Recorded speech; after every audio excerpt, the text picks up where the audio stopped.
এই জালিমের হাত থেকে তাকে রক্ষা করেন, জালিমের নির্যাতন থেকে তাকে রক্ষা করেন। এটা হলো তার জন্য সাহায্য, এটা হলো তার জন্য বড় সাহায্য। পবিত্র কোরআন মাজিদে এসেছে আল্লাহ রাব্বুল আলামিন বলেন ওয়াকিমুস সালাতা ওয়া আতুজ যাকাতা, নামাজ কায়েম করেন, সাথে যাকাত আদায় করেন। ওয়া আকরিদুল্লাহ করদান হাসানা, আল্লাহকে কর্জ হাসানা দেন। আল্লাহ কি গরিব? আল্লাহ কি দরিদ্র? কথা বলেন একটু। আল্লাহ কি দরিদ্র? আল্লাহকে কর্জ দিতে বলছেন কেন? আল্লাহকে কর্জ দেওয়া মানে আল্লাহ কতগুলো আল্লাহওয়ালা বান্দা আছে, কতগুলো আল্লাহ প্রেমিক বান্দা আছে, কতগুলো আল্লাহর খাস বান্দা আছে, আপনি তাদেরকে সাহায্য করেন, তাদেরকে কর্জ দেন, তাদেরকে ঋণ দেন, তাদেরকে অন্য অন্য কাজে সহযোগিতা করেন। এটা হলো তার জন্য, এটা হলো আল্লাহকে কর্জ দেওয়া। না হয় আল্লাহকে আপনি কর্জ কেমনে দিবেন? আল্লাহকে কর্জ দেওয়ার, আল্লাহ দুনিয়ার মানুষকে, দুনিয়ার সব জীবজন্তুকে দান করেন, সেখানে আপনি কেমন করে আল্লাহকে কর্জ দিবেন? অথচ কোরআন শরীফে এসেছে ওমা মিন দাব্বাতিন ফিল আরদি ইল্লা আলাল্লাহি রিজকুহা।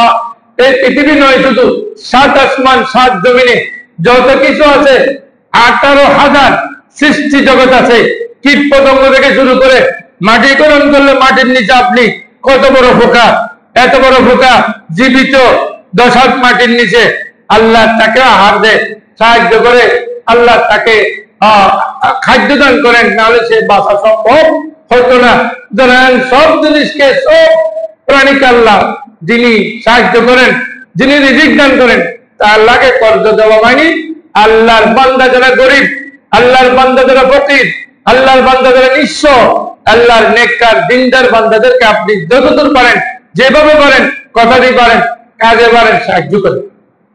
কোরআন শরীফে এসেছে কওলুম মারুফুম খায়রুম মিন সাদাকাতিন ইয়াতবাউহা আযান। আপনার সুন্দর কথা, সুন্দর আলোচনা, এটা এমন আপনার সাদকা হবে যে আপনি দান করে তাকে 1 লক্ষ টাকা দান করে তার বিরুদ্ধে কথা বলছেন, 1 লক্ষ টাকা দান করে তার বদনাম করছেন, এর চেয়ে সুন্দর কথা বলে কোন একটা জটিল বিষয় যদি আপনি সমাধান করে দিতে পারেন, এর চেয়ে আরো সওয়াব বেশি হবে। আপনি দান করার পরে আবার তার সমালোচনা করতে পারবেন না। কোরআন মাজিদে এসেছে আল্লাহ রাব্বুল আলামিন বলেন ওফি আমওয়ালিহিম হাক্কুল লিসাইলি ওয়াল মাহরুম। সূরা মুআরিজ 44 নম্বর আয়াত রাব্বুল আলামিন বলেন ওফি আমওয়ালিহিম, ধনী নেতাদের ধন সম্পদে আপনার গরিব দুঃখী মানুষের হক রয়েছে। এখন দেখেন আমাদের সমাজের চিত্র, আছে কিছু মানুষ আল্লাহর বান্দা আছে, কিছু এমন ধনী আছে যে ধনীর বাউন্ডারির ভিতরে গরিব দুঃখী নিঃস্ব ফকির কখন ঢুকতে পারছে তার কোনো হিসাব নেই।